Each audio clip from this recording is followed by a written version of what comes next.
What's going on, everybody? This is Dean with Blue Ridge Overland Gear, and welcome to our video on tools and organizations and types of tools to carry and the types of repairs that you might encounter while on one of your trip. And what we're going to do is we're going to be drawing a parallel between our various options for tool bags, the levels of trips that we'd like to go on, as well as some of the trail repairs that we've encountered, and kind of draw lines between those to help you guys better make a decision as to what kind of tools or what kind of organization that you'll need on your trip. A level 1 trip is predominantly on the grid, a level 2 trip is kind of on the fringe of the grid, and a level 3 trip is off the grid. Now, on a level 1 trip where you're spending the majority of your time on the grid, honestly, your go-to repair system is gonna be a AAA card, because let's face it, you have access to a tow truck, mechanic services, you're not going to be far from an auto parts store, and if something breaks down, you're not going to want to waste a whole lot of time pulling over and trying to fix something when you can usually call a little bit of help and get that taken care of.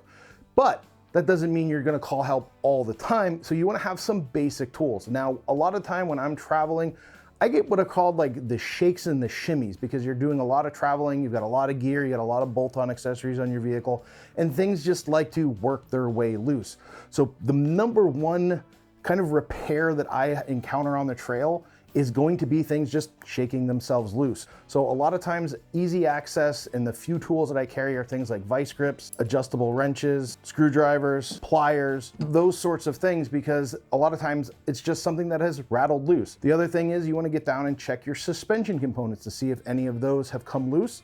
So your larger wrenches like a 22 or say a 21, those are the ones that you might need to nut and bolt your control arms. The other type of common trail repair that you might be performing while on a level 1 trip is something that's electrical related. A lot of times wires will work loose, fuses will blow, and you just kind of need a way to make those quick little snips and cuts and splices to make sure your lights are working or your radio or something like that.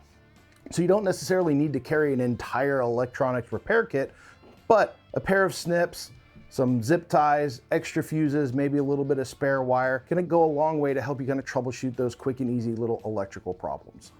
So when you're not carrying a whole lot of tools, you really don't need a large tool bag, and that's where something like our tool pouch Sling comes into place. And what's nice is it's basically 2 large 12x6 pouches. So as you can see, things like your vice grips and even your larger 21mm wrenches are going to be able to fit in these pouches. And the nice thing is this is small enough where it'll fold up, stash away under a seat, and for easy access. Now, for a level 2 trip, you'll be spending a little bit of time on the grid and a little bit of time off the grid, or you'll be on the fringes of the grid, which means, yep, that AAA card is going to come in handy for those major repairs. But you might be forced to make some more advanced repairs on the side of the trail to kind of get you to that access point where AAA, tow truck, that sort of thing can pick you up. So some of the common trail repairs that I've performed while on a level 2 trip have been things like disassembling and cleaning the air intake, replacing spark plugs, changing a serpentine belt, changing out brake pads or cleaning out brake pads because I got a little tiny rock stuck in there.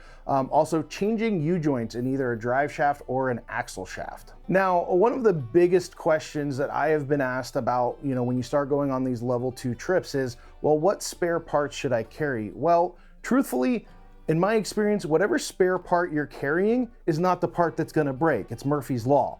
Okay, so you don't necessarily need to carry all of these spare alternators, spare drive shafts, spare axle shafts.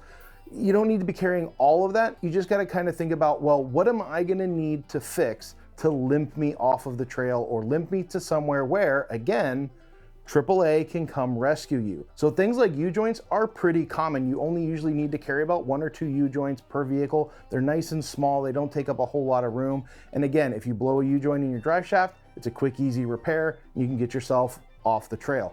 You blow a front U-joint, something like that, again, it's a relatively easy fix. But you're honestly not going to be replacing engine components. You're not going to be disassembling transmission. So there's really no need to carry, again, an exhaustive mechanics tool set. So you just got to think about everything that you carried in a level 1 trip, plus just those few things you might need to, again, access your air box, access your brakes, change that U-joint. Now, one of the other variables to consider is the type of vehicle you're on and the area that you're traveling to. Again, the types of tools that I need to carry as a Jeep person are going to be different than the tools that somebody with a Toyota needs to carry. And also somebody with a newer vehicle is probably not going to need to carry as many tools as somebody with an older vehicle. A lot of that, again, plays into the types of trips you're going on and the types of repairs that you're comfortable doing. If you're not comfortable going into your airbox to clean it out or change sensors, obviously you don't necessarily need to carry the spare sensors and spare parts then, because that's not something that you're going to perform. So just like with a level 1 trip, on a level 2 trip, you are going to want to carry some electrical diagnostic stuff. So the same thing, spare fuses, zip ties, extra wire pliers, those sorts of things are all great to have. But one of the additional things that I like to carry on a level 2 trip is an electrical probe. That way you can clip it on and you can help diagnose whether you have a short circuit or a ground isn't working or power supply isn't working. That little probe tool can sometimes save you a lot of hassle and make sure you can repair something in the field without having to go back to town. Now, as far as organizing tools for a level 2 trip, probably the best thing at hand is going to be our tool pouch roll. This is nice because it has 4 removable Velcro pouches in it, and you can kind of organize them: sockets, wrenches, screwdrivers, pliers. You got kind of the basics. Again, you're not going to be carrying a 1,000-piece mechanic tool set. You really only need to carry the basic essentials to do the type of work you're attempting to do, and this is kind of the best way to organize those tools. And the other nice thing about the tool roll is if you have long items like pry bars, you can actually rest them inside, and then when you roll the bag up, it keeps it captured inside there. Now, as we ratchet things up and get to a level 3 trip, that's where you're going to be spending the majority of your time off the grid. Now, when we say off the grid, we don't necessarily mean 1,000 miles in the middle of a desert somewhere. You don't have to go very far to get off the grid. The problem is, even if you aren't very far off the grid, you're still off the grid, and that means this AAA card isn't really going to do you a whole lot of good, because they're not going to want to drive 150, 200, 300 miles into the remote areas that we like to travel in to pick you up, which means you might have to perform a little bit more of an advanced repair to get you back to the grid, to get you back to those access points where you can actually go on and get something major done. So some of the trail repairs that I've had to perform on a level 3 trip have been things like troubleshooting engine codes, replacing sensors, cleaning out intake, and I mean cleaning out as in removing the air intake, using cleaner and getting some of the gunk out of there that builds up when you've been off grid and on gravel roads for miles and miles and miles and miles. I've also had to do things like pull the brakes apart because brakes have gotten sticky and overheated. I've had to tear apart things like power steering systems to bleed the system because air got in there, or I broke a hose or something like that. So things start to get a little bit more complicated, but also as you go on these level 3 trips and you're off the grid more and more, the whole idea is that you want to be more self-sufficient. So you want to be able to perform those types of repairs. That's where your toolkit starts to grow, and that's where something like the tool bag comes into play. Now, the nice thing about the tool bag is, no, it doesn't come with a squirrel, but it does come with 6 pouches. So it's a little bit larger than the tool roll. It's a lot larger than the tool pouch sling. Just kind of, again, allows you to organize your tools in a lot more exhaustive manner. Now, I can sit here and show you an empty bag, but this is my toolkit that I carry with me when I'm going on a level 3 trip. As you can see, it is a large tool bag. On the outside, I actually have used web dominators to keep my most common wrenches accessible. So these are the ones that I'm going to use to nut and bolt check things like my control arms and my track bar on my Jeep. So I have those easy access. Also, when in doubt, just hit it with a hammer. It'll be fine. Disclaimer, don't hit it with a hammer. It probably won't be fine. But inside, pry bar, breaker bar, and with the 6 pouches, what I've done is I've actually set this up with all metric on one side and all SAE tools on the other side. And then one pouch has all of my pliers in it, and then one pouch has all of my screwdrivers and things like that. Because I spend a lot of time off the grid, I have an older Jeep, which means I'm always working on it. At least once a day, I'm probably tinkering on it. If I had a newer vehicle, I would not need to carry as many tools as this. Or if I had a import vehicle like a Toyota, I wouldn't need to carry all of the SAE tools because I could carry just metric tools. Now, like I said, this is the toolkit that I carry, and it is pretty extensive, and this bag still doesn't represent all of the tools that I carry, but that's because I'm usually that guy that always has all of the tools. I watched a lot of MacGyver when I was a kid, but the reality is not everybody is gonna need to carry all of these tools. There are a lot of variables. Like I said earlier, one of those variables is going to be the age of your vehicle. If you have a new vehicle that's still under a manufacturer's warranty and you've been taking care of it, chances of something breaking or some sort of catastrophic failure are really, really low. But if you're like me and you're driving an older vehicle, especially a Jeep, because just everyone else's parts, and you like to send it every now and then, or you're taking it in technical places on rock crawling trails like Moab, been there, done that, the likelihood of things breaking and having some sort of catastrophic failure are a lot higher. So those variables are things that are going to influence the types of tools that you need to carry. Now, let's face it, you are not going to be rebuilding an engine, rebuilding a transmission, or doing anything super crazy like that. So again, you don't need a full mechanics tool set. And you might be wondering, okay, Dean, that's fine, but tell me how I know what tools I need. Well, one of the things that I do to kind of help influence the tools I carry is I use these tools to work on my vehicle in the driveway. So if I'm at home and I have to do regular maintenance or upgrade a part or something like that, I'm actually using the toolkit that I carry with me all the time, just so I can make sure I have access to those tools. And I have had friends who have taken their tools and they'll wrap a small piece of tape around it. They'll put it in their toolbox, they'll put it in their toolkit.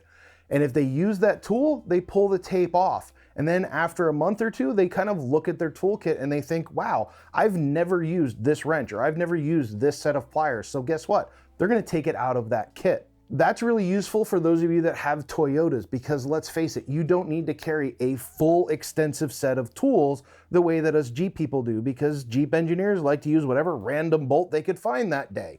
Toyota people, they tend to like standardize things. So you can usually get away with a 10, a 17, a 19, a 21, and that's probably it. That's really all you're gonna need. Or a set of vice grips, an adjustable wrench, something like that. You can kind of pare down the kit, again, based on the types of stuff that you're working on at your house and the types of things you encounter on the trail. Now, as far as electrical things on a level 3 trip, probably the best thing that you can add is going to be something like a voltmeter, because again, like the electrical probe, it's gonna give you a little bit more information that you're probably gonna need to diagnose some repairs in the field. Also, another good thing to have is an actual code scanner. A lot of vehicles have OBD2, which is onboard diagnostics level 2. A lot of older vehicles have OBD1, but a lot of vehicles these days will use that OBD2 port. You can plug it in, get the code. The nicer scanners will actually not just give you a number, but tell you actually what is wrong. It could be a loose gas cap, it could be a faulty spark plug, it could be a clogged injector. And a lot of those things, that information can kind of help you inform, is this a repair that I want to do on the trail, or is this something where I need to limp to the easiest access point? And you guessed it, call AAA. Now, one of the other things that when you're looking at a toolkit like this and you're thinking, oh my God, that's a lot of tools, that's a lot of weight. If you want to try and downsize your toolkit, one of the things that you can do is convert from standard tools to some of the newer tools that are known as max axis. And the difference is, right there, you can actually have the bolt pass through the socket. So it negates the need for both a deep well and a shallow socket of the same type. One of the other nice things about these max axis tool systems is on a standard wrench or socket set, you either have to choose between a 6-point or a 12-point, and they don't always work on things like 12-point, but a lot of the max axis ones are universal in the sense that they're a spline drive. So they work on 6-point, they work on 12-point, they work on 8-point, and they even work on 4-point. And what's nice about that is you can carry one tool that can do the job of 3 or 4 other wrenches, meaning you can actually downsize and pare your kit down so you don't actually have to carry, again, a full mechanics tool set. You can usually cherry pick and carry a few choice tools. So if you're thinking the large tool bag is still, again, too large and you are looking for other alternatives for ways you can store tools in your vehicle, we also have MOLLE pouches that, again, I've used these to store, again, those easy to access tools, the things that I need often, so on seat back panels or things like that. Or you can add them to the front of a tool bag for things like your scan tool or your electrical diagnostic stuff. For small tool kits, for those of you that are going on level 1 trips and you don't want to spend the money on a tool bag, tool roll, or tool pouch sling, Utility pouches are also a great way to organize those essential tools that you're going to carry. Things like adjustable wrenches, screwdrivers, things like that. These things are nice and small. They can fit under the seat, in the glove box, again, in a seat back holder or something like that. Now, one of the most creative things that I have seen is somebody actually took one of our cook kit bags and turned it into an electrical diagnostics bag. Our friends at S-Pod actually took one of these and had all of their electrical tools in here. So they had their wire snips, they had their electrical probe and that sort of thing in this bag. And it was a dedicated electrical toolkit. The other thing that you can do is instead of having a soft bag like this, if you use like a hardback plastic toolbox, you can actually organize your tools in the utility pouches and then stack them in those cases like Plano, Pelican, things like that. So hopefully you have found this overview on trail tools and trail organizations and trail repairs helpful, but we would actually like to hear from you. So if you have a cool trail repair story or you would like to talk about the tools you carry, drop them down in the comments and we will continue the conversation down below.